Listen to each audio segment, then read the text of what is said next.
audio. Okay. So my microphone's getting picked up. I don't know why desktop audio is not.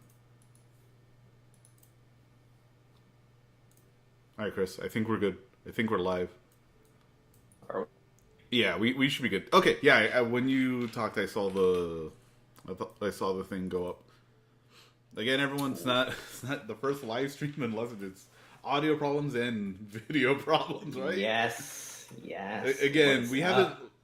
Yeah, we haven't streamed on this channel in like months. It's been a long time. It's It's been it's been a while. it's been a long time without you, our friends. Yes. Give me a second. I'm having a few issues myself Yeah, here. exactly. Let's see what is happening here with me.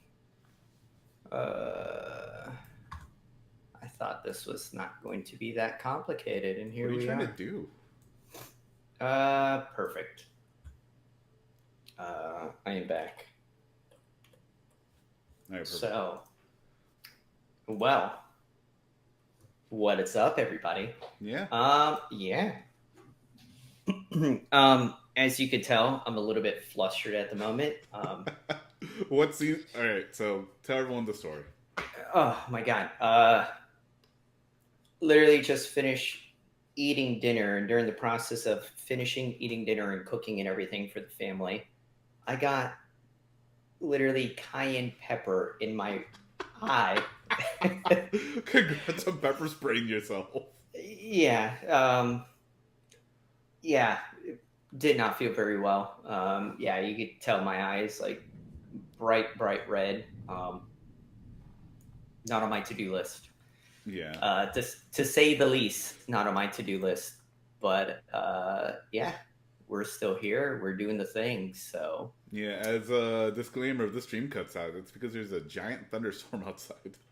oh, bro, dude, it's nasty here at my house right now. But even with that said, let's get to some meat and potatoes, bro. Like I'm playing in the Common Cons this weekend, and Yeah. so are you. In fact, so is our Rohan. other host, Rohan, but sadly, he had some work this evening, so he was unable to attend with us. So it's just going to be us two. With a But couple special guests coming along the way. yes, let's not give all those details out yet. But we have a few special guests coming in this evening, discussing the tournament and stuff with us. But yeah, let's kind of discuss some of the tournament, man. Uh, let's what do you want to start with? I like discussing actually. Yeah, because this is going to be Common Cause 5, which I think is the third Common Cause that I get to play in, because we didn't play the first one. We did I, not. I couldn't play in one of the more recent ones, because I think it was during a convention, or was in the middle of some other event, and I just had to be out. Well, let's move away from the what decks have played and stuff like that because that may allude to who may be joining us later. So let's kind of talk about like what we're gonna play, what kind of decks we like without kind of divulging exactly we are going to play. Yeah, So so what do you like in the format, dude? Like, what is your cup of tea? Yeah, so the first was I think the first Common Cause that I played in, which was Common Cause 2, I decided to register Gut Leader Mhm. because I knew it was going to be like a more of a slower mid range format. I was like, I can just play aggro. Aggro should be super fun in a meta like this. That was not a fun experience for me. Didn't work out for you. No, because I was in a no, because like round one I had a was it, I was in there with a player. Oh, look at who decided to drop in. Uh oh. Uh oh. Yo. Oh. All right. Oh, well, hello. There we go. It looks like we have our guest of the evening sneaking in, or sneakily. Hey, bro, you can't be coming in here just showing off the sex, Why didn't they man. get immediately just jumped in to shock the whole world here?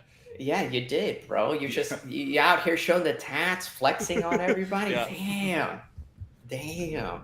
Damn. But you look sexy. You look Thank you. sexy. I get it from you, you know. Oh, you get it from me. Yeah, that's what's up. So, well, our guests arrived this evening. Obviously, we were going the person that is hosting the event. And yeah, let's kind of let's hop on in. Chris, since you're here, do you mind introducing yourself here real quick? Yeah, absolutely. My name is Chris. I'm from One More Game MTG. I do streaming on Twitch, YouTube, Twitter, the whole 9 yards, and I host the Common Cause tournament that we have every other month. Perfect. And Academy Assassin, thank you for the comment. And yes, we're very happy to have you here. But yeah, with that said, this is going to be the host of the tournament this upcoming weekend. And we're kind of going to be going through all of the top 4 that has pretty much gone through every single one of Chris's tournaments so far, and kind of like poking and prodding and seeing, like, you know, do we think some of these decks are going to show up? Maybe it's going to be, let's say, and I use this word lightly, a mid-range meta or a combo meta. I'm kind of using those words because that's what many people in the format are familiar with. Whether I agree with them or not is a different story. Yeah. But it's more of what is essentially more known. But with that said, Chris, do you want to kind of like lead us off? I know you had this great thing that we looked at earlier. If you could start with that. So the link that I sent you? Yes, sir. So generally, as the months have progressed with the events itself, you've seen a lot more development with the actual decks that are being selected overall. I feel that in a sense, like more so, it gives a little bit more creativity. Like you're seeing decks that you just generally do not see in other locations, whether it be on the actual like the Discord pages or other actual sanctioned events. You generally don't see some of these commanders at all. There's still obviously the usual ones.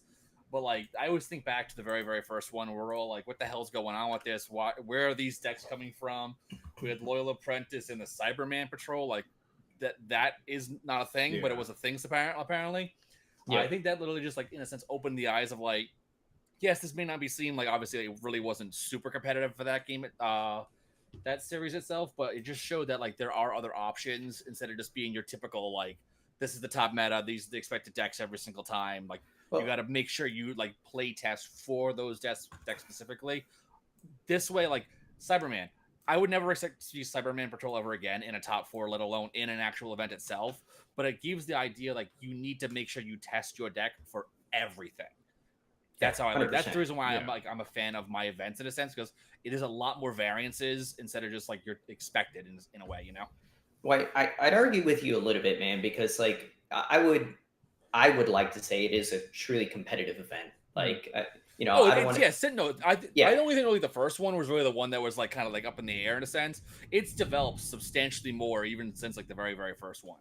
Oh yeah, for sure. Yeah, totally agree. I mean, we did have some pretty cool names in the community that I've played with for years in the community, like Jorbalicious and Rafe Amati. Mm-hmm. And like we had some very, very known people that have been playing and just, you know, been within the community for years at this point. So it was very exciting to see those players that I've known, you know, for 3 or 4 years at this point, actually like throw down in your first event. So honestly, it's like super exciting. That was super fun. That was always cool. Yeah. But yeah, let's kind of jump into the second one. This one I think is do you want to share the screen? I can actually, if you give me a moment. Give me a second. Actually, I sent the link to you, Kungsti. Can you? I can't drive share that. You can't? Okay. I can, but my face will be like super. Will just be like super far up. Oh, okay. I will just be looking at my nose. Oh no, Chris got it. He got it out now. Perfect. Perfect. That makes life even easier for us. So, Chris, you didn't hear it. I'm a little blind at the moment. I got cayenne pepper in my eye. So I'm a little blind at the moment. Please don't make too much fun of me. But yes. So Common Cost 2. So this is a little bit different of a metric Yeah. for Definitely changed up a lot from the first one. You started seeing a lot more development of itself. Like, okay, this is an actual like okay, there are gonna be more tournaments from now on. We're gonna put a little more effort in a sense in a way. This one we had Scholar of the Ages, Sphinx Summoner, TPI, and Gretchen, which is an insane top four. Yeah. yeah. I mean, this is Across wild. the board. Yeah, this was Yeah. an insane game. Seeing so in the NFL, Mizu won with the Scholar deck, and like that, all the entire event was insane. With like, this is how it finished. Like, this is a truly like there was competitiveness like to the brim. I felt in that one. Yeah, people were sweating in that one. I Yeah. remember Mizu, as soon as he won, like he was just like The- done yeah, and ready. Yeah. It's always super funny going back to rewatch it and seeing Mizu's leg just like bouncing up and down. Yep. Yeah. The tension there was very real. I would like to bring up one deck specifically in this one, Chris. Actually, you know what? I'd like to bring up two decks specifically in this one.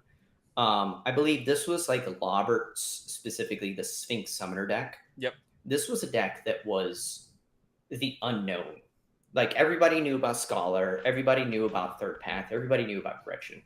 But Scholar was like that deck that was like gaining its legs, gaining its feet for like the tournament scene, right? Mhm. And now, if you said Sphinx Summoner in today's age, everybody's gonna be like, yeah, I know what that deck is. It's top like 3 or 4 events at this point, right? And it's shown, and kind of divulging information, but not spoiler alert.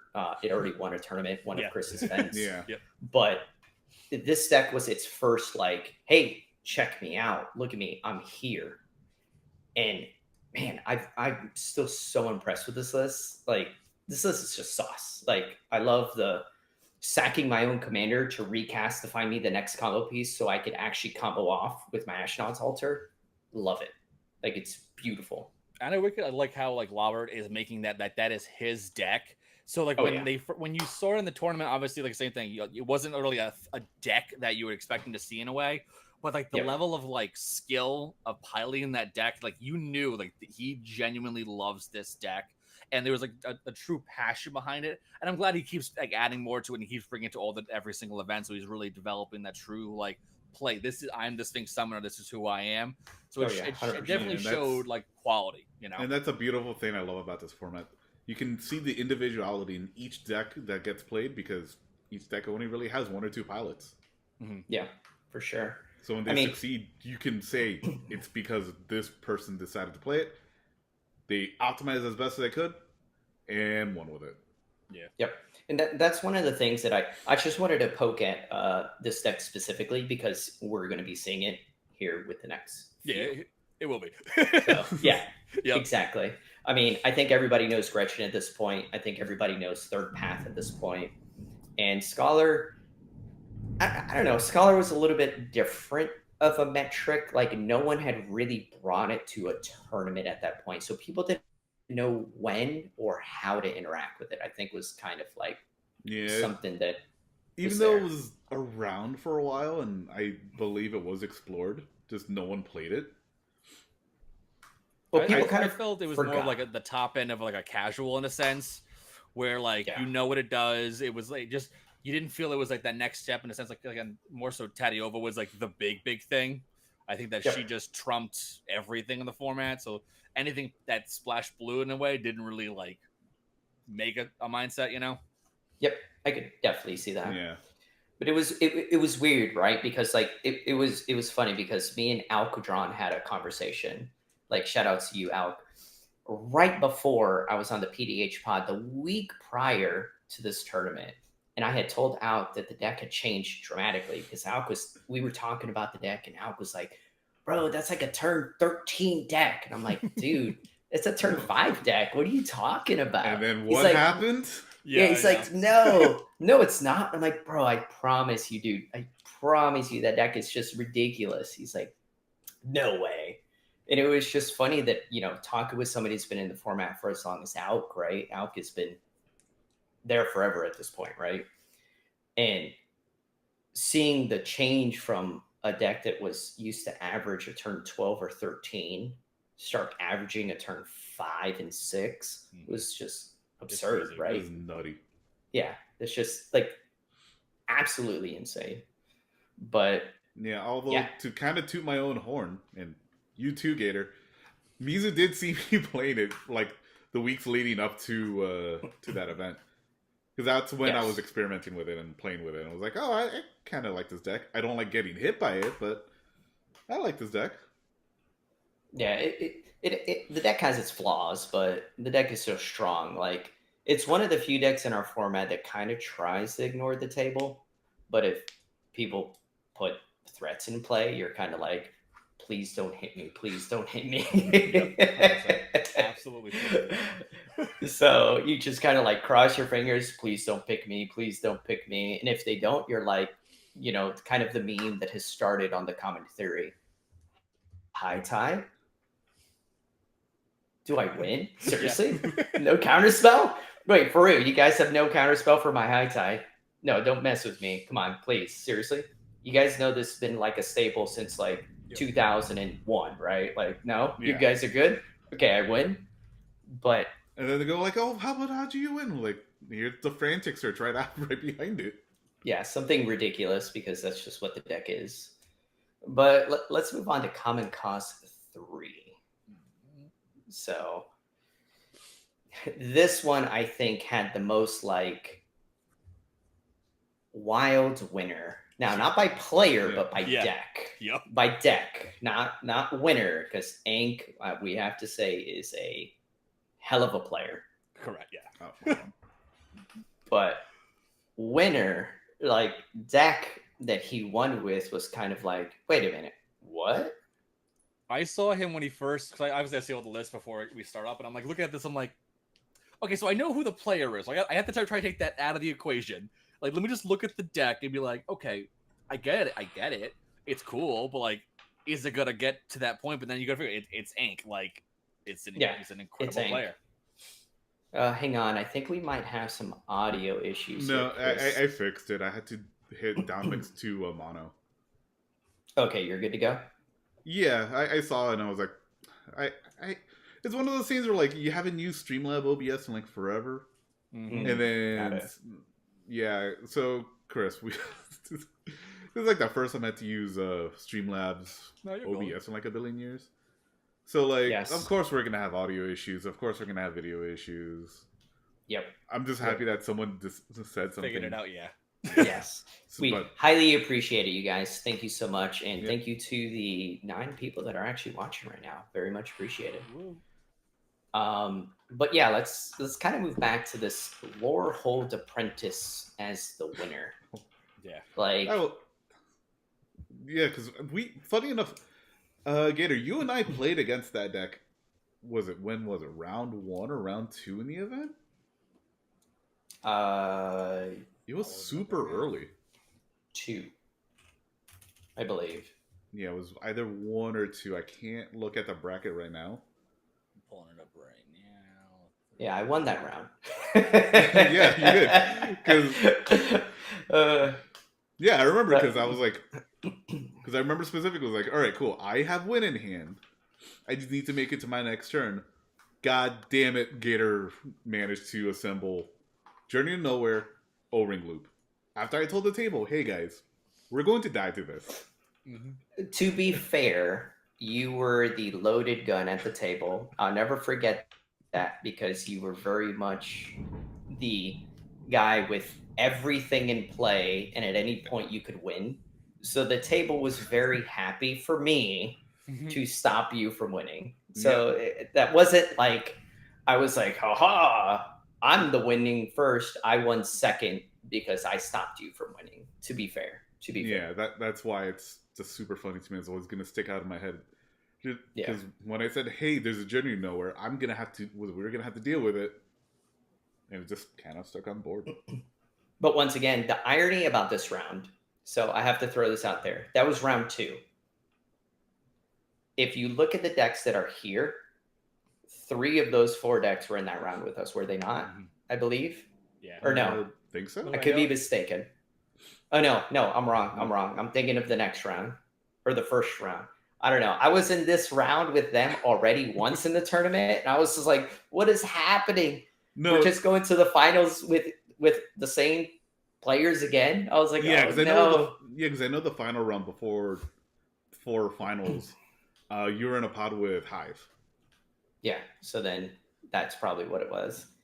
And Hive's deck, if we haven't talked about Wilson Far Traveler enough at this point, Mhm. It's I my think the favorite two Celestia decks. I would argue the two decks of actually, you know what? I can't say that in real faith. There's three decks of the year, in my opinion. Sphinx Summoner, Wilson Far Traveler, and say it for me, Franklin. You know the last one. Val Agent. Val Agent. See that? No script needed. Those are the three decks of this year. Tony, when They you are rewatch this, remember amazing. when you win, I'm the number one fan. I've been there since day one. Those decks are amazing. I know that Val Agent is not here currently, but It keeps getting better and better in the overall. Like it's so good. That deck Yep. is so good. But let's focus on these decks, or at least Ink's deck here, because this was like, I don't know, so weird. Like, this is like the weirdest deck of them all, I would argue, that won. Like, it's tribal. It's a tribal deck. Yeah, Like, but what I like about it is that Ink said, we're in a Pinger meta. What if I build Pinger Tribal? that's basically yeah, what but it he is. built Pinger Tribal, With spirits. and the commander isn't technically part of the tribe. So that's the funniest thing. I thought. If you look Right? at- Like, so it's spirits. If you do subtype, yeah, it's a with spirit spirits, deck. Yep. Yeah. there's a reasonable amount. So like there's your typal. You Oh know, no. like- Those are the Yep. permanent spirits. There's Yeah. a butt ton of cards that just make spirits. Yeah. Yeah. It was such a unique deck, and honestly, I have to say that it was very impressive. And it slogged through these three decks, Mm-hmm. which has to say something. Now, this is a deck that I will have to put this out there. We didn't put on our tier list. It only saw this one event and then disappeared off the face of the earth. I want more players to pick up a deck like this. Like, granted, if I see it more, I would love to talk about it more. Yeah. It's similar to Loyal Apprentice, right? Mhm. It's seen like one event comes to it, wins, and then Disappears. And it then disappears. doesn't Like, elaborate, leaves. yeah, like I don't know where it goes, right? But like, you have decks like Wilson Far Traveler and Sphinx Summoner, and these decks have just like shown up and consistently. Like, if you look at Common Cost 2, Sphinx Summoner, we're gonna see a trend here, right? Mhm. Like 2 Sphinx Summoner, 3 Sphinx Summoner, and perfect segue. Let's go to 4 and look at where Sphinx Summoner is. Oh, look, Sphinx Summoner. Yep. Oh, is this backwards? This is backwards, right? Sphinx should be in first. Yeah, because No, the order in which I that part's wrong. Yeah. Okay. Yeah. I gotta edit to put that obviously on the first slot as well. Yeah. So Sphinx Summoner is first in this one. And yeah, they finally got a win with it. So 3 tournaments in a row. Like, what more would you ask for at this point, right? And I like, think this is Landy's first top with Malcolm Breaches. no, Little Andy topped Malcolm Breaches in Sanctuary first. Okay. Yeah. So that was their first top. I mean, as of right now, I believe every single event they've shown up to, they've top 4. I'm almost positive, because they were in top 4 with me when I was playing. What is it Weavers? called? Yeah. Weavers. Yeah, I was gonna say Simic, but yeah, Weavers works too. At this point, it's just Simic. But yeah, it's like, how do you argue with results like this? Like, 3 events in a row, you top 4, 2 win 1. Mhm.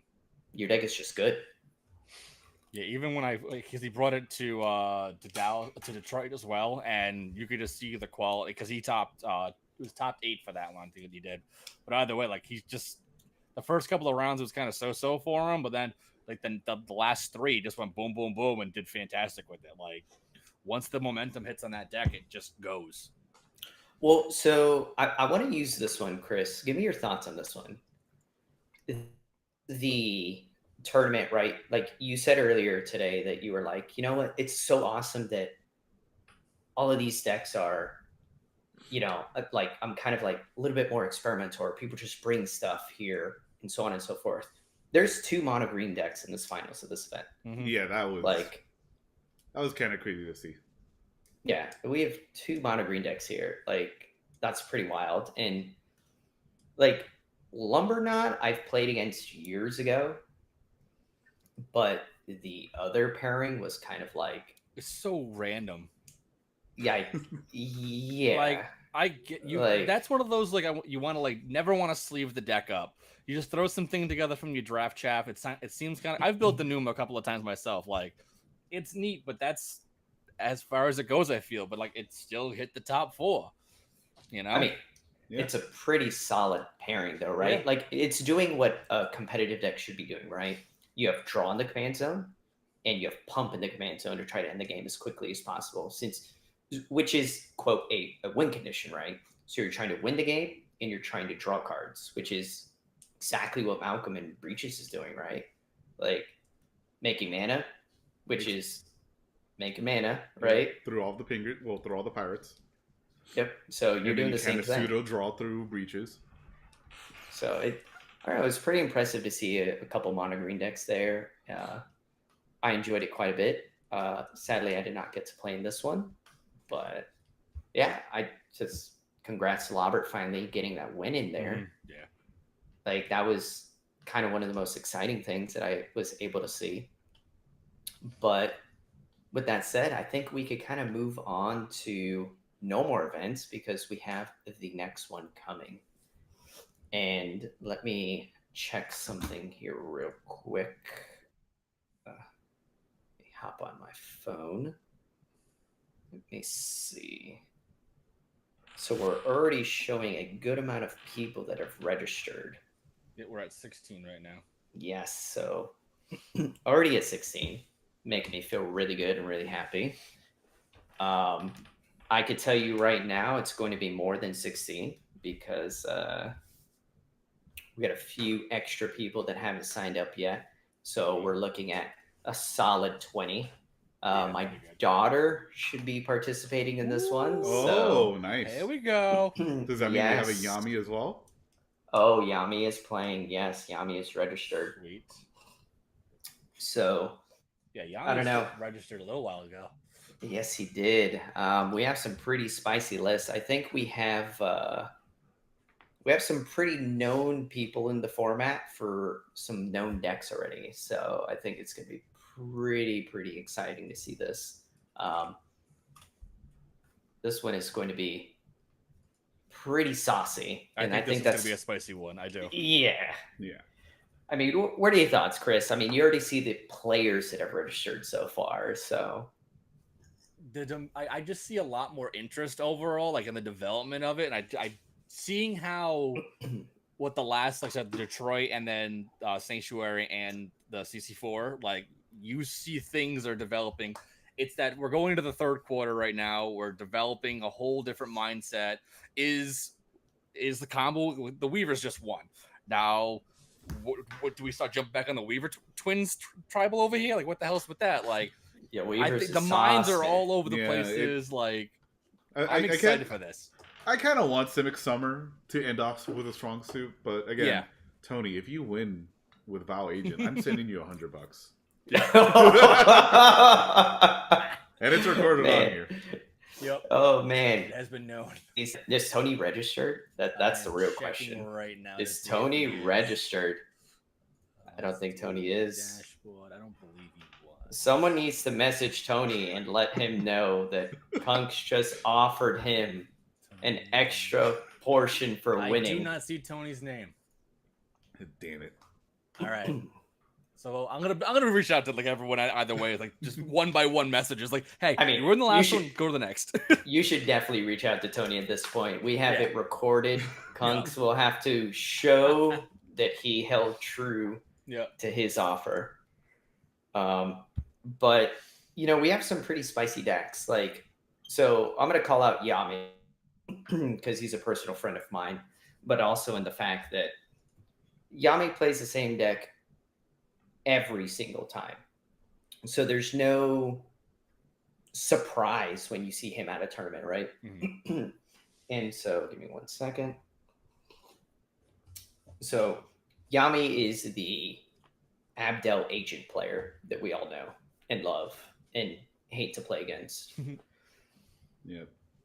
That is a spicy deck. That is a hard deck to beat. Handdestruction.com. What would you recommend to players, Chris, to try to either play against, or even thoughts on what is even a good match for that? That's a hard deck to play against. Yeah, I think that it's in one way. Like I've been seeing, when look at the Detroit with the Riches to Rags, Voltron started to really pull itself into a play. I think that Alexios really is what sparked some interest with that, and also the Riches to Rags.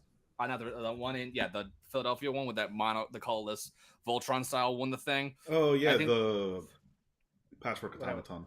Yeah, so I think that is what put a spark on the radar of hey, well maybe Voltron could be something. And then this last set with Alexios coming out from the Assassin's Creed started putting a little bit more interest in it.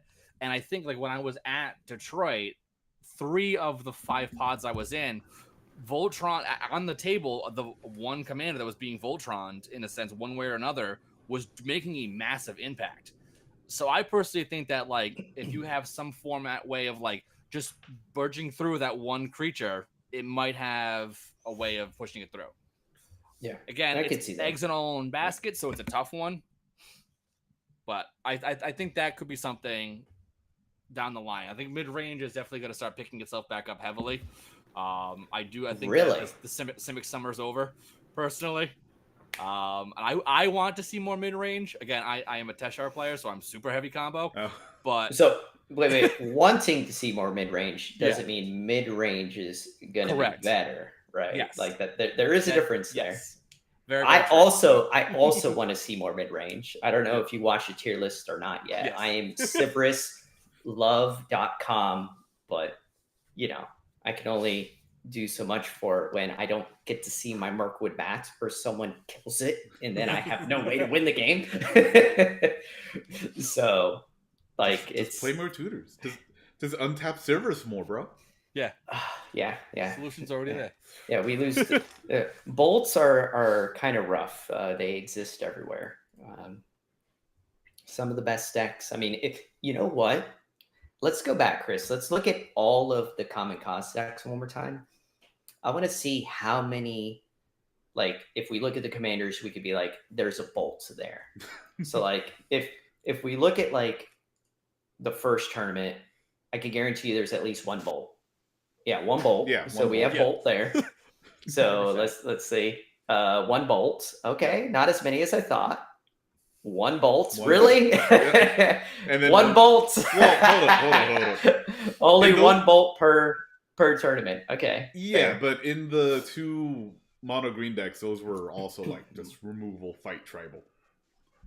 Mm-hmm. Oh my gosh, yeah. The Lumberknots had a lot of fight spells. I'm pretty sure the lease between someone did the math during the stream, and I'm not going to forget it because when they said it, I was like, what is happening? They said between the 2 mono green decks, there were 72 removal spells. Oh, jeez. I was like, holy crap, what does that even mean? But it was 72, which means that's how many both of the mono green decks had, which I do know South Lake's deck specifically did run about 28 fight and bite spells between them from my knowledge about the deck. Now, don't quote me on that, but I believe it was somewhere in the almost 30 removal spells. Mm-hmm. Well, that's what a lot of the green decks are doing, because they want to develop themselves, and the only way is you are big creatures just keep fighting over and over and over again. Yep, exactly, Yeah. exactly. I Yeah, mean, which you're is kind of something like the hero at the table. you kind of have to be. That's what I was Yeah. saying historically. Just mono green has to be bigger than everything else on the board, and you have to fight everything under you. Yep. Yeah, just like a quick glance of it, there's like almost every single instant is just destroyed, fight, fight, fight, fight, fight, fight, fight. Yep. So that alone, Yep. there's just 21 instants of fight, and then there's more sorceries that are all fights. Oh my Like, God. it's really like a third the deck is just fight, if not more. I mean, yeah, that's how you do it, right? You get into the ring and you're like, fight. It's like Mortal Kombat with these mono green decks. You need more prize fights in I there. love it. What I would do to actually have really good fight spells. There's so many cards that I wish we had in the format. There's so many. Green is just, I feel so bad for green in competitive. I don't know, Chris. Like, No, It's what are kind your of hard to thoughts say on some when of I'm this? looking at two decks. Like, at So, top. like, obviously, given what we're looking at, but I do feel that Well- green does need some more. Like, weirdly enough, we're saying green needs support in a game itself. Where, like I said, the main focus of green is just go really big, fight, go really big, fight. Like that's what it is. I don't think there's any other you know. Yeah, I mean, Well, okay, I've so been let me- memeing it, but I really want to see a Gretchen or Weaver's deck register with Nixthos Oh my gosh. Hydra. Of course you do. I want the Nyxborn Hydra in a Simic deck. So let me give a little bit of pushback, right? So like Lumberknot is a perfect example. I think the deck is super, super cool. But with Modern Horizons 3 and like all these other sets that have been coming out, we've gotten so many more edicts. Mhm. And like black has become such a edict, like so we used to have a lot of edicts in the past, but it was like Chainer's Edict, right? Diabolic Edict, where it's like target player sacks a thing. That no longer is the case. Every edict that we get printed now, because they're like catered to commander, is like each player sacks a creature, each player sacks two creatures, each player sacks non-token creature, each player sacks the highest powered creature, right? It's all this like ridiculous shit. And when you're playing a deck like Lumberknot, if you play against a black X deck, you're like, okay, cool. How do I beat you? Right? Like you're just gonna hose me. It's true. So how do I beat you or stop the other decks at the table if the black deck exists here? Because like whether Sir Conrad is a good deck or not, if you see a Sir Conrad, you're like, cool. I just auto lose now because they're gonna play every edict in the format, right? But ironically, Sir Conrad looks at Alexios and goes, okay, cool. That deck says can't sack me. I guess I just lose to you. And this is this weird circular rhythm we're starting to fall into finally after all these years. So I'm very high on decks like Lumberknot. I'm very high on Sir Conrad's. I'm very high on Malcolm Breaches and stuff like that. But I'm more high on it because we're getting to this point to where if the Alexios sits down across from you, Chris, and you're playing Teshar, they're going to be like, crap. Yeah. This dude is comedy of the false You know hope.com. specifically. It's super good though. It's a very good thing to like. It's like when you playing with Pokemon. You know what the weaknesses, the strengths are. Right the second you sit down, you play a deck. You see Alexia. Oh, I'm done. Can't do that. Or you're playing against a con. Nope, can't do that. Like you immediately know. So it makes you have to. Then the reason why I like it so much is because then at that point you have to convince the other players in your favor. You have to now start digging deeper into communications and be like, hey, I'm not doing anything. Look at me do nothing, yada yada. Like it always thinks back to when we were the first Detroit, where Scarecrow won with his the hell was the Viscopa. Oh my gosh. I think that's what really like catalyzed it all to the point of like, okay, so communications, like again, Scarecrow's the communication level on there is like maximum you can be. He's beautiful with words. Yeah, he's beautiful with words. So I think that is like the pedestal of itself to where you want to be with it, and I think that's gonna start developing the board state analysis a lot more because I think that's the thing that I've seen between EDH, CEDH, and Pauper is like in competitive Pauper in general, the threat analysis isn't as high end as like EDH or CEDH would be, because like Mhm. that's just I think that we need to start developing more and more. Is there's been so many times where I'll be like, well, can you clearly kill this thing? Like do something here, or there'll be no communication from someone else and like, oh, I had that, I could have done this. Well, communication, like that's something we really need to start developing further and further, which is always something very scary to do, especially in a like sanctioned event and environment. People are like, okay, I don't think I should say this. I might be seen as wrong, or I don't want to set the way or king make in a way. But I think that Yep. knowing what your direct like weaknesses and strengths are with your deck versus other commanders really gives that opportunity to be like, okay, cool, yep, I have my Teshar, I'm facing Alexios, I know that's that, I don't have to worry about this, so I can start focusing more heavily on those two to use against that or what it may be, you know? Yeah, that's a really Yeah, funny I thing to completely agree. hear as your analysis for CPDH, because in CEDH, there's actually a big meme right now of like just telling people, "Hey, stop yapping! You're talking too much." So it's funny to hear one Yeah. format says talk too much, and over here we don't talk enough. Yeah, fair.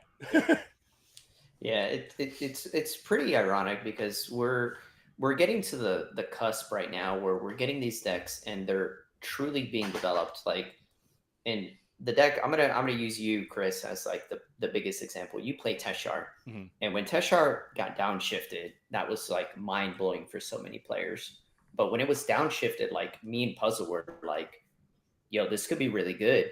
And then Puzzle built it, and he was like, "Man, this is really good, but it's so overly convoluted. Mhm. It's not that It good." is. And That's then why I'm obsessed with the deck, because it's like you have to think XYZ before you even do ABC. Like you yep, got to think way yep. deep into it. But like if like once again, I'm gonna revert back to the tier list that we just came out with this past week. It, dude, that deck went from like being like a D to a meme that we just put on the tier list as because Puzzle liked it Yeah, to it's like 100% me. people actually saying like this could be A tier, this could be B tier. Like this deck keeps getting cards. Like they're Wizards is printing good mono white cards and like good artifacts that are just like instant loops, instant this, instant that, and it's beautiful. Yeah, it's Like so nice that we I'm have loving Draven it. Charm. Oh my Oh, god, and Draven Charm Jolted is Awake. insane. Mm-hmm. Bro, Jolted Awake and Draven Charm are the same set. Like, okay, cool. Here's 2 energy. Bring back any other artifact you want. Yeah, it's. I think that's what keeps a commander on your toes in a sense. Like, oh, this is really cool. When Teshar first dropped down, you're like, okay, it's pretty cool. Like, there's some synergies in X, Y, and Z, but collectively, this is far more meme than it is like a tier A or tier B or whatever it may be. But as the sets develop, like we're getting a lot of cards that are really opening up all these different doors. They're like, oh shit, like I didn't think that was gonna be a thing, or like now I can finally start playing this, and allows these decks to really develop themselves into something seriously powerful. You know? Yeah, it was kind of a joke for was it like a year we were getting like 2023 we were only getting cards that were helping out the top tier decks in my opinion. Like we were getting like not Vigian. What is the 3 mana creature with cycling that got downshifted? We got a whole bunch of cards that were like that. I might be wrong with actually my time frame. Vizier of the Sands? Vizier of Tumbling Sands. Yeah, there you go. Vizier something. Like we kept getting cards that were being downshifted, but all of those cards that were being downshifted were like help out Gretchen, help out Weavers, help out Abdel. And then we just got new pingers printed. And then all these pingers were for Malcolm's and like for all these other things. And for like, I don't know, for like a year straight, we were only getting cards that were helping out like the top decks of the format, which I was actually not liking because a lot of people were like, oh man, all the decks in the format are getting helped. And I was like, dude, you're not looking at it at the right perspective. And they were like, what do you mean? I'm like, are these lower tier decks getting help? Yes, but so are the top tier. So no one is moving up or down. Everyone is staying equal. Just creating more redundancy. Yeah, but the problem is the best decks. All the ships. Yeah, and the best decks are pushing these lower decks still down, but now because they're even more redundant, they're pushing them down even harder. And that was kind of There it bothering is. me for a while. But the best part about that is that that's not happening anymore. Gretchen hasn't had a card for it in, I don't know, what, 3 sets now at this point? Yeah, because Well, yeah, actually like someone in even the chat was saying, what is the influence of 2024 sets on CPDH? Oh, what is the influence? Well, Mono Black got fantastic. Black X Mono decks. support. Yeah, and Mono Red keeps getting Thrill of Possibility in different flavors in standard sets. So you know what? Let's actually talk about that. That is a fantastic actual thing.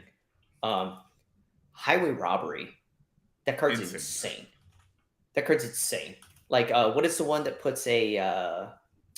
It's also insane too, and I can't even remember the name of it. It's the that puts a roll token. Witch's Mark. Oh my gosh, Witch's Mark. Yeah, we keep getting those and getting those and getting those. We've gotten so many at this point. Yeah, you just Those need to cards go are out there and gas. demand answers. Yes, demand answers, right? Like, wow, that was pretty good. That was pretty good. Yeah, bro, all you have to do is glimpse the impossible. Oh my gosh, right? Like, we're getting so many of these cards, and I think, wow, Mono Red actually got like, well, Red X, but like, Yeah. there's so many cards we got. It's insane. Yeah, and I know we don't like talking about, 60 card popper over here, but all of those made 60 card was it? Mono Red Storm possible. Yeah, very true. That's actually a popper deck, dude. That deck is gas. I don't know if you've seen it. There's a 60 card green red popper deck. It's nuts. Nuts. It's super cool. I'm not saying it's good, but it's fun. I've been playing super fun. Ruby Storm in Modern the last week, and it's a consistent turn 2 deck. So I just know that like the pauper version's like obviously not the same, but like the level of what it can achieve. It's mostly the no, it's gas. Almost the same. It's the same deck. Yeah, it's the same deck. Different. It's just red and green because it uses the goblin to do it. Yeah, for Modern, I still need to get like fun. 2 more Golding turns and play Gruul Prowess. Nice.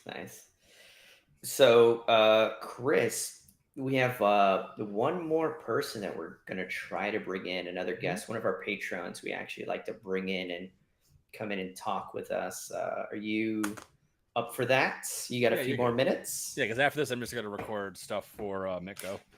Very cool. Very cool. So let's see if we could get our Patreon in here. Let's see. I know he's watching, so all he has to do is check his DMs. Perfect. Make sure he knows Franklin to be wearing decency. He's watching, so before he clicks the link. I didn't think the link went directly in. I thought there was like a holding period for a minute. I didn't know it. Like thankfully, I was like decent. Yeah. Even if you weren't decent, I'd be like, okay, let's work with this. We're going to a different website. Yep. Oh man. So, Chris, as soon as he hops in here, we're going to start asking some questions of like favorite decks. Now, obviously, we know you're a Teshar guy, but what do you like to play? Like, Teshar is like just like ridiculous, super complicatedness. But so, if it comes down to what my first deck into it was to kick and Tago. That was like my first legit first really? Yes. That's interesting. No way. Yeah, that was the first one I had officially put together and everything like that. What I did was I had all the cards in are completely custom cards. And I had a bunch of creators from MagicCon Minneapolis sign all the cards. So the entire deck is fully customed and fully signed by everyone. Wow, so it's cool. I liked it. I've always liked landfall based strategies. I think they're really, really awesome. We have an Aaron in the house. Yep. Aaron, you gotta mute us on the other device. Yeah. There we go. Oh, and our Patreon is here. Aggro Aaron. Can y'all hear me? Yep. Yep. Yes, we can. Oh, cool. I'm not muted. Well, give me a moment. You made my Transformers their mouth open. Oh, you can see my stuff in the background. Yeah. It widened my view. Oh my god. It's like Yeah, we can it's a see little bit everything. weird It like is Don't that. damn look. Transformers. That's weird. It made my view wider. Yeah, 'cause because I'm it fat. does. It depends on how many people It's are gotta, in here. it's gotta catch up to the wideness of me. Yeah, the aspect ratios. Yeah. So That's wild, bro. You can see my sexy lady in the background. She's a good Ah, friend of look, mine. you can see my little yeah, you can miniatures. see all of my waifus in the back, Yeah. and all my other waifus back here. I You just think see I my have. like- Menasar. Oh yeah, like I just see all the Eve evolutions behind. I think right there. You see that behind one? Chris, yeah. I got Oh, that. I see Chris's in the back too. He's got a bunch of pops. Yeah, mine are all pops for the most I part. got I've got 3 pops, a Yoda, and a thing I ordered off Crunchyroll. I think it's one of those wafu chicks like you've got. Wafu. All my pops are Super Saiyans. They're all Super Saiyan Blues. But I will be back. Give me 1 second, you guys. I gotta go give the little man a hug night. Yep, and just, I will be mute the back mic in a and- moment. Yeah, you just mute the mic and turn off the camera. Oh, never mind. Hang on, let me see.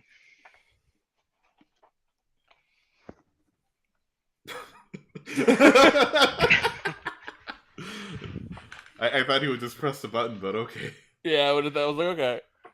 And then it fell. Oh, Oh, yeah, look it's at her. Rem. Yeah, that's it. That's what I got. Oh, and I also got these yesterday. Let me show you.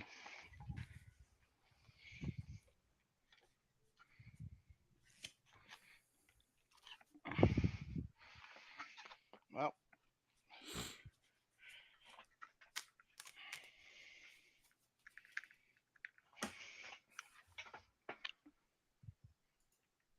Oh, yeah, it's, I forget.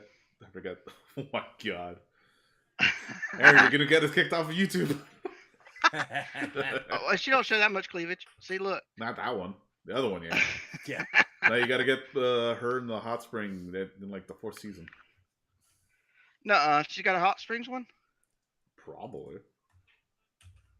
I was about because I got all of them except for 2, and I didn't see a hot springs one. The 2 Yeah, that I I- didn't get were like $80. Yeah, I didn't get that far into Demon Slayer yet. You are missing out, my friend. You Uh, are I'll- missing out. They're about to end the whole dang thing, and you're behind that far. Yeah, I think the last thing I saw was Tanjiro going to the swordsmith village. Oh my God, you're like an arc behind. Yeah. Actually, 2. Yeah, because You're I think 2 arcs behind. I think the last thing I saw was they're all going into the castle to go kill Michael Jackson. No, it gets way better than that. So you saw the Hostra training one? I don't know. I don't think I did. That's the Okay, so you got the swordsmith village Hostra one, right? training one, and then you've got the they're jumping inside the castle. Yeah, that was the last thing I saw, and that's only because it was like a Yeah, big so there's thing so on then TikTok. next is there's 3 movies Oh, with that's how they're each gonna end one it with fighting each demon, and then the last movie is the Michael Jackson demon. I can't tell you his name. I don't know. I know his name, but I'm not gonna say it's still gonna be the Michael Jackson demon forever. Yes, yeah, Michael Jackson demon. Now, however, I'm not gonna lie, the fight in the Merchant. Oh yeah. Oh my goodness. Oh, here you go, Aaron. This is for you. This is like the only Demon Slayer thing I own.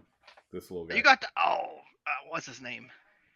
Yeah, I forgot his name. I think it's like Inosuke. It is Inosuke. Yeah, it is Inosuke. Yeah, I only bought him because I saw him at GameStop for like $35. Like, yeah, I like this guy enough. So I bought her. I like her. I started off. I've got another one. I've actually got. Hang on. Got 1, 2, 3.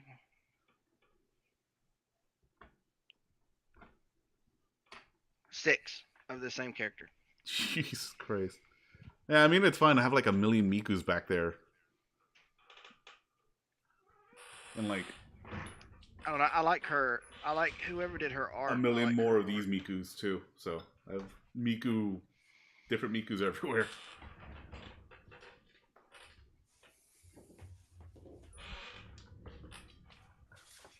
Chris, you ready for Rags to Riches again? Isn't it a different thing this time though? Not the actual. Oh, I ain't going to that one. I was gonna say, yeah, I'm not going to that one. You guys I- want to go to the New York one? Is that the one that's the store credit one? Oh, that sounds bad already. Yeah, There's one for that the they're store trying to do credit. for store credit. I mean, don't get me wrong. It's $1,000 store credit, Yeah, you'll still Oh. get stuff at it. Don't get me wrong. But like, but I mean, I- sure. I can't fly And not have an cap. hour for Actually. store credit. yeah, Yeah, that makes sense. Because I like, don't what if mind. I get there and they don't have something that I want? You know, it's like even worse. Just get there. Oh, sorry, we don't have any dual lands or Gaia's cradles. We have a tabernacle. Yeah, Which is like half of this. So it's like double the store credit that you need. I'll be going to Commander Sealed and also Magicon Vegas. Those are my next two that I'll be doing. dang, you're gonna go all the way down to Vegas? I'm working with Magic Kids again, so Oh, cool. they're covering the expenses for it. Oh, heck yeah. Nice. Yeah, I need to That's send awesome. a couple of my friends over your way. Send Because them over. I wanted to go to Vegas, but I- I got bitch slapped by a That shit ton is of a goal. expenses. I want to go to Vegas to play Magic, but then that's like just like the highlight of the night. But the icing on the cake is I get to gamble in a casino. Oh no, don't do Vegas. Don't do Vegas. No, hell no, I lose my house Yeah. that I don't have. Don't do Vegas. I don't know what you guys are talking about, but I heard Vegas, and my recommendation is don't do Vegas. Have you Well, I went I to- have to go to Vegas for work. Yeah, dude, next I went week. to Vegas to play Magic, bro. I want to go to Vegas to play Magic, but that's just like the main event. But I want to gamble more, you know. Yeah, that's the point. That's the point. You said it yourself. You want to gamble more, so you end up going for Magic, which is already gambling, and then you just lose it all. So here's yeah. what happens: I'll just scrub out and then go play the slots. Oh my god. Uh-oh. Not Let's because see. I can't. So I tried. What did I try? So we got a local casino. We just got one. Well, we've got two now, but I went over there and I tried craps for the first time. Oh my Is that the god. Sorry one to where hear you throw the that. ball on the thing? Yep. No, that's Sorry- roulette. I'm sorry to hear that. I tried roulette, and yeah, I lost my $20 like Yeah, immediately. Yeah. But the only dice games I play is the ones that we play here in the mean streets of Kendall in Miami. You just play we play 7-Eleven and that's it. All right. Let's do it. Let's do it. I'm gonna revert us back because it sounds like we got off subject. We got Aggro Aaron in the house. Aggro Aaron, let me ask you some questions, bro. Since you're here, Okay. don't mind the red eyes. You pepper Got sprayed himself. cayenne pepper. Yeah, I did, like an idiot. And then I had to wash my eyes out for 15 minutes before this. But so you don't have to say what deck you're going to be playing, unless you want to. I'm not. But You know what? I'm gonna play Tadiova. Hell yeah. you, for the record, you already did once. You already did once. Yeah, You actually I played it in did the last once. event, did you not? But you're No. aggro, Aaron. I know you're going to be playing aggro in this next event. You don't have to say, like I Oh, said, wait, what deck you're going to be I playing. did. I did play Taddy in Chris's tournament. Yeah. And I Yeah, you did. Terrible. But you are aggro, Aaron. You're coming back with aggro. Mhm. You do believe that aggro is a way to answer all of this. What people say are the combo decks of the format. Do you find that to be true? Like, You think aggro is one of the answers that stops these decks from winning? Yeah, well, yeah. Uh, so aggro can beat any deck, even black. Like it can beat Sir Conrad, even though it's got um, what is it? All the edicts. Removal, edicts. You just got to play around them. You got to play slower than you would. You just can't just run your hand out there and just be like, because you're just Well- gonna get wiped, and then that's it. Like but that's aggro's flaw in the first place is when people are too aggressive, you know, they just run all their efforts out there, and then poof, then you got no hand or one card, and Well, I mean, you're behind. But yes, it does. It races the combo decks because it puts so much pressure on combo and mid-range decks that they have to use the answers on you versus the other decks. But they have to pick and choose because they either stop you from running their face in, or they have to save their stuff for the other combo player at the deck or the other mid-range player at the deck or at the table. So here's one for you, Aaron. So I get to pick on Chris since he's here with us tonight.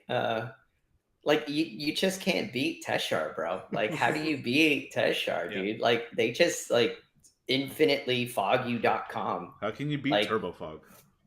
Yeah, Hey, like How do you beat Tesh? You beat Tesh all the time. I beat Tesh all the time. Yeah. I mean, you got to race it, right? Like that's what you got to do, right? You got to race have to and stop it you know how you before. beat that deck? You remove Teshar. Game Just over. play turn 3 Ristic Study and you're good. Hey, that only Look, happens. look, oh, look. Oh look, I lightning bolt your Teshar. Dude, I like this He's- view way more. This view is great. Now love he's this. what? He's what, 4? He's 6 mana. Yeah. Dang. Once Tesha more was lightning killed bolt. twice, she's basically 8 mana. Gonzo's. I mean, dude, I don't see him getting 8 mana. I got a Before I lot of kill him. respect. I got a lot of respect for Teshar, guys. I'm not gonna lie. Like No. that deck keeps getting better and better, in my It opinion. doesn't out respect my respect for Vow Agent. Okay, I'll give you that. I don't disagree. I still think those are the one of the three of the So of my the problem year. with Teshar, okay, is it falls victim to red's removal, It does. and it falls victim to black's removal. The biggest things that I have faltered with it, obviously there's removal, but it's one, there's the lack of tutors.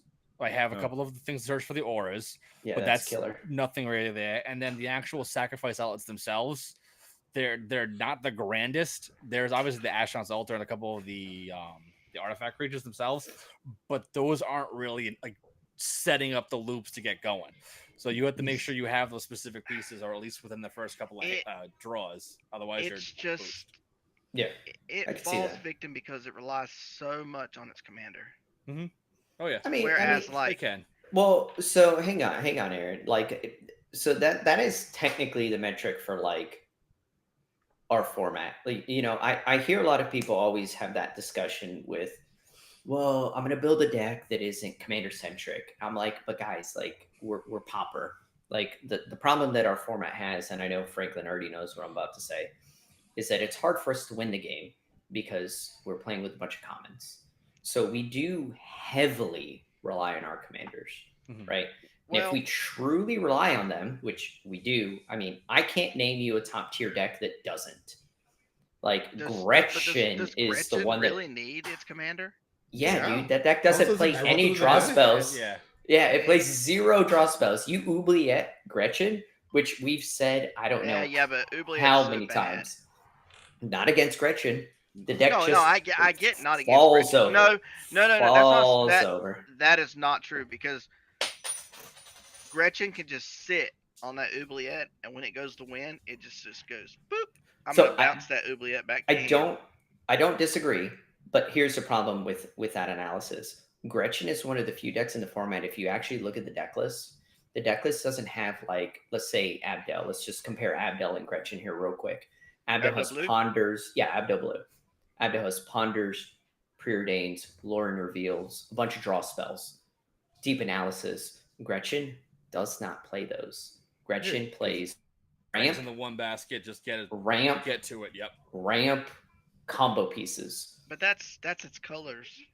No, it's not. Gretchen is its color. So Well, I if feel like a you good cast comparison Gretchen, between like the way I look at Gretchen, the whole like the argument about the whole commander being like the format in a I sense. don't know where they at. I have people starting to play Lily Splash a little more recently, and Lily Splash can win the games on the spot. Let me finish this. But one. the way I see it, a lot of people I've talked to who have built it, that doesn't finish the game.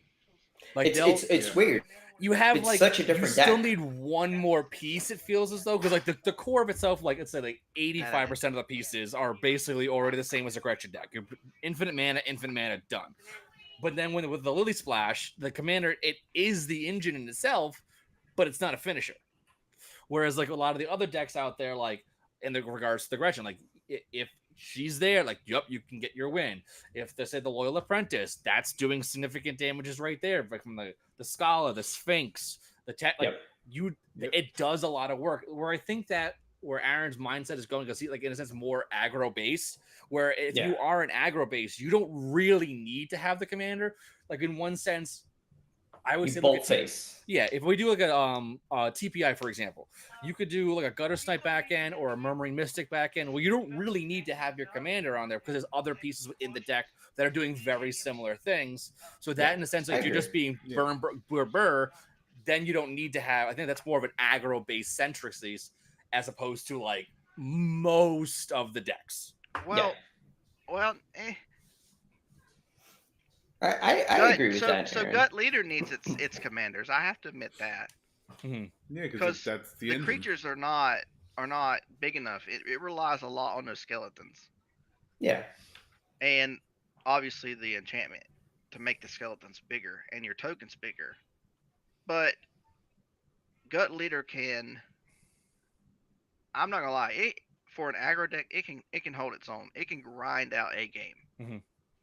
And it plays so much removal and so much interaction that it can just hang with it. It can just hang with those. Now, I mean, you're not killing Gretchen. No 4 is too big. Well, I mean, doesn't that kind of prove though, like we fall back into our commanders do a lot for us, right? Because Gut Leader is like once again like another exception for the rule. Which if we keep poking and prodding at different commanders in our format, we're always going to lean into that's an exception for the rule because that's how based we are around our commanders, right? Because Leader is the biggest pump we have like in the format, and it's in the zone, right? It's insane. It like doubles and triples the amount of damage that a deck like that could create, which just closes the game faster than anything else. Yeah, and what's the problem is sometimes with playing Gut, it's such a good deck, and people know that it turns into a 3v1 very quickly. Mm-hmm. Well, I mean, we have that a lot though, right? Like I've 3v. I mean, I've 3v1 Teshar. I'm not gonna lie to you. When I've been Dargo, 3v1 playing Teshar a lot of times. A lot of times. I've been 3v1 playing Abdo. I've been 3v1 playing Malcolm. I've been 3v1 playing Kelith. I mean, I would argue I've had the same exact scenario. So it's some of our decks in the format, I think, are just by far stronger than others, and that kind of forces that. But I guess I can say it like Dargo Ketis, right? Dargo Ketis gets 3v1, but however, that's what I'm working on. But however, people every time that deck sits at the table, it gets 3v1. People really underestimate that because like Dargo's good because it can kill the whole table. Whereas you play Gut Leader, you're doing it one at a time. Yeah. You pick a target, that target dies. Yep. And that's why it turns into a 3v1 because they're like, oh shit, I need you, so I have to help you. Well, whereas just let me kill him and then we can figure it out from there. Yeah, but like that was rough for me. The the domino effect, I think, is what it is. You Like can't some of split these its damage. decks. If you split its damage, you'll lose every game. Let's be honest, though, right? Like let's look at Third Path Iconoclast. I think that's an easy one to use in this with the thought that you're saying. The Third Path Iconoclast. It doesn't matter what version you play. We could pretend that no version exists ever, right? And we'll pretend that Third Path is the Soul Commander and it's a random 99, right? If it resolves, you're going to play anything in the 99 essentially and make dudes. And all of these dudes are going to do one thing and one thing only: Turn sideways. make more dudes. Well, and that's why Gut has to actually Right? kill that deck because of that problem. Just like not as much as Abdel, but for sure. And then I have to admit, even Teshar builds a wall that you have to get through while also trying to combo off. well, I mean, it sounds like you're saying. So you know what? It doesn't sound like you're literally saying if you sit at a table, you should attempt to try to not be. Which this is. I'm gonna give a little backstory before I finish my statement, but you should be beating your worst matchup at the table, right? Generally. Like that. Not. So, for instance, here's the backstory. A lot of conversations in the format have evolved into mid-range needs to be the combo player, or mid-range needs to be the aggro player. The aggro player needs to be the combo player, all these other like weird semantic things that keep happening in the format. But the way I've seen it is that you need to beat your bad matchup, right? And if we could say that Teshar is the worst deck at the table, if you're playing against Malcolm Kedis, right, and Gretchen, and Barn, you're the gut player, the player you should be trying to kill is the Teshar, depressingly enough. Whether you believe or whether anyone says that the other two decks are the best decks at the table, right? Because of the other two decks, the only deck that could lock you out of the game, if you're the gut player, is Teshar. That could hard lock you out of playing the game completely. Can the other two decks win? Fast? Sure. But if they win fast, you couldn't have beat them anyways, right?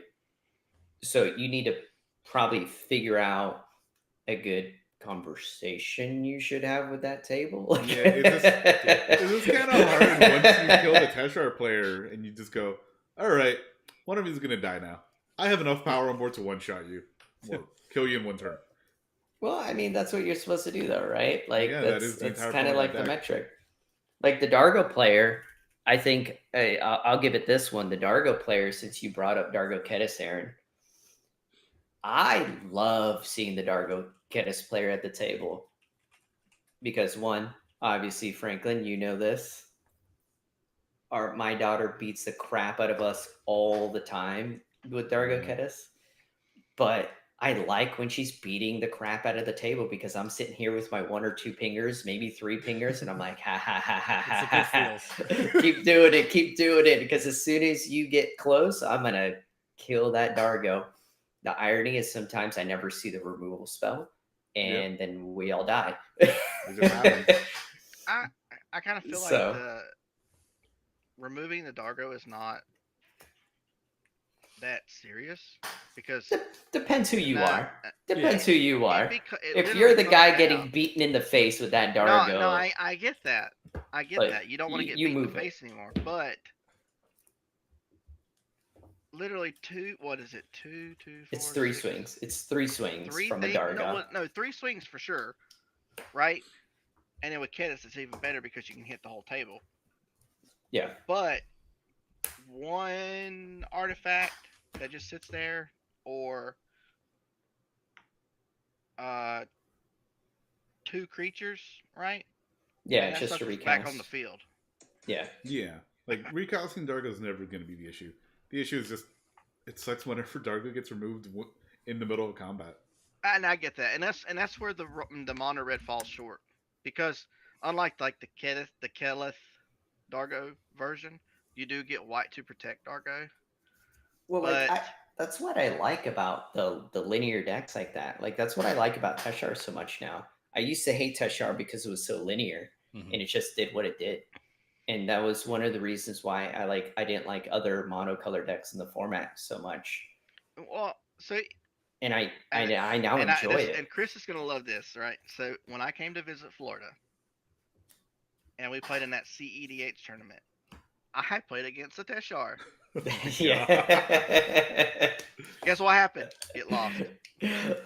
Yeah, I it did. want to do CEDH Teshar, but I don't think my mind can handle those loops to that Well, level. you know what it can handle? It's It can it's handle losing. ridiculous. That's what it can Yeah. handle.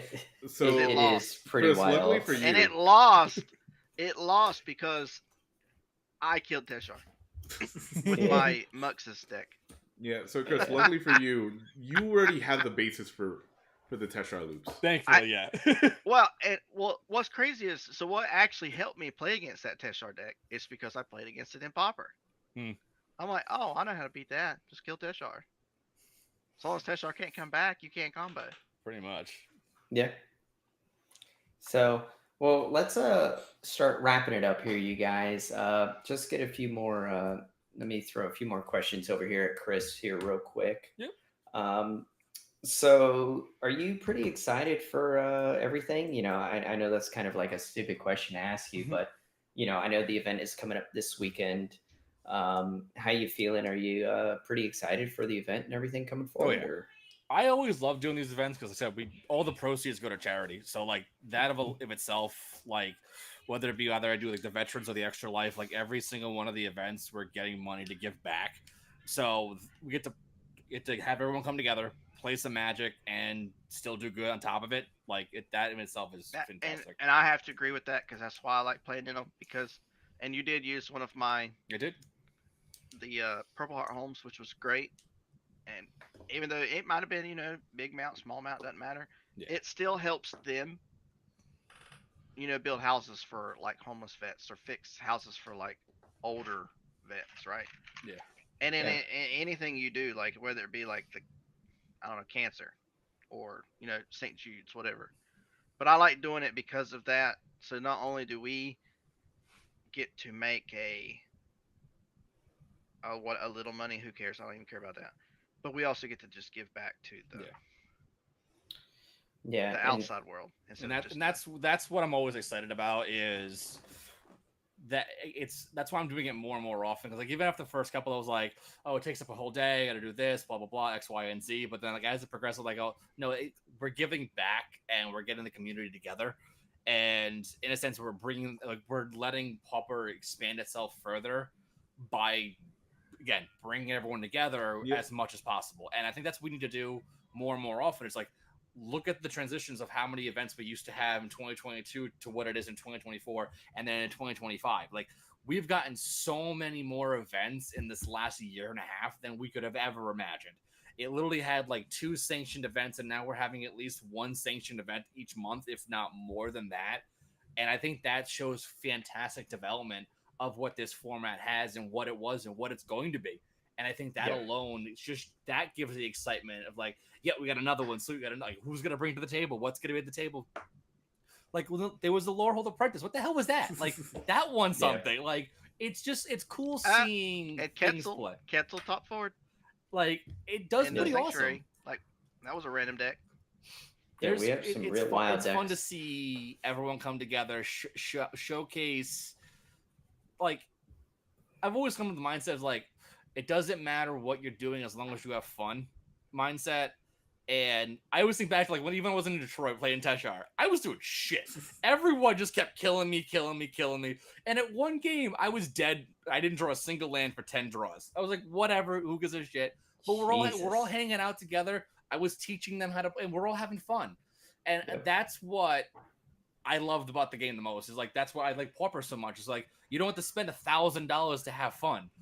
Like you can spend a short amount of money. You can like do certain things. We do spend thousands of dollars to have fun. Don't mind you. I like shiny ones. But you know, I've also fully foiled up my Teshar deck. So again, I get what shiny things do to us. Oh yeah. So- yeah. Speak of the devil. Yeah. See, My shiny Malcolm and Kedis deck. Yeah, that thing is actually All more shiny. That thing is more than Gut Leader. Gut Leader's only like $400 now. Only That thing's like $400. $1,000. Oh yeah, only 400 when the metric for getting into our format is $40. So, Hey, Hey, I started leader with $60, and it was only 60 is because Gator didn't tell me that I should probably take out the sideboard. Oh yeah, that was funny. He bought the whole sideboard, which is like 15 cards. And he's just like, "Oh, buy the whole thing." I'm Just like, in Yeah. case. dude, what are you doing? Click add list. Did you buy the sideboard? Yeah. You idiot. And guess what? I haven't ever used them.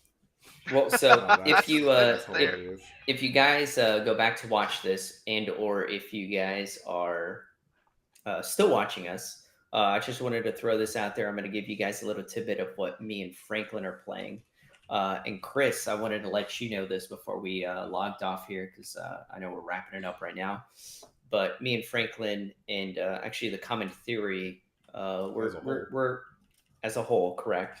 We're looking for one more. We haven't decided on who's our fourth at this moment, but we're going to start doing and bringing in a team where we all play the same exact deck Holy list, shit.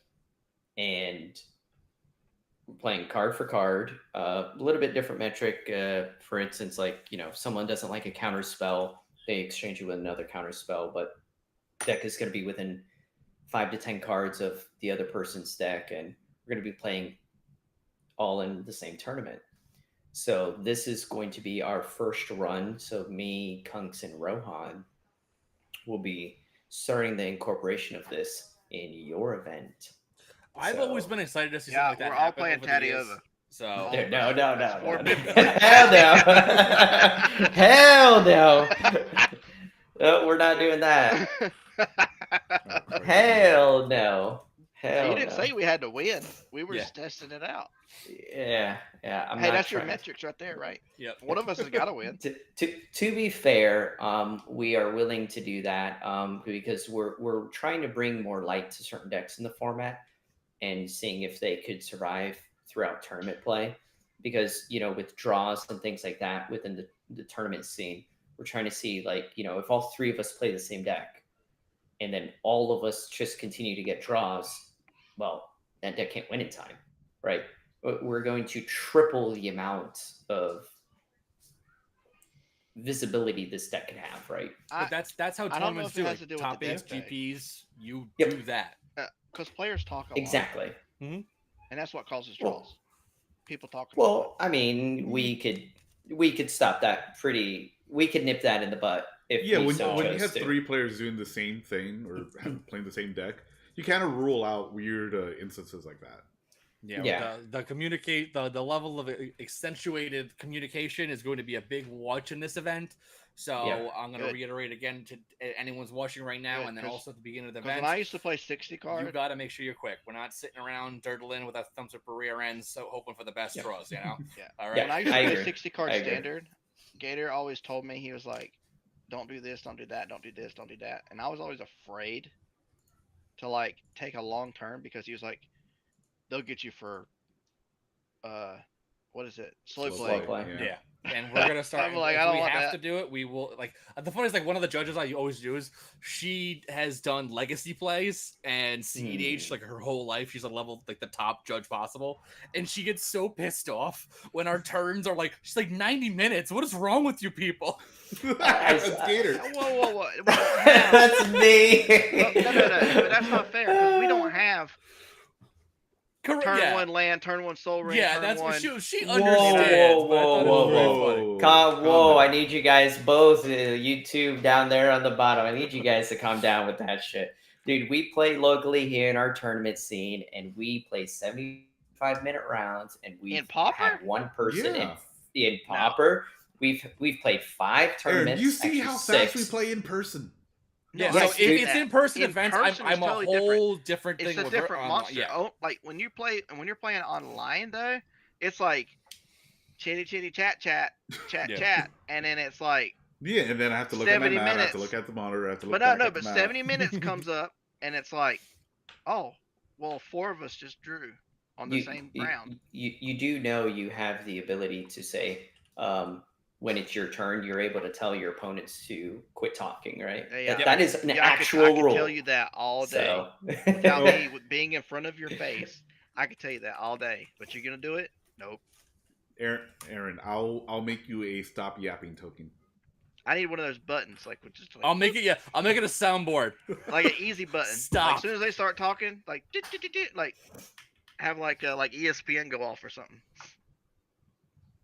so, but with that said, Chris, thank you so much for joining us this evening. We really appreciated your time.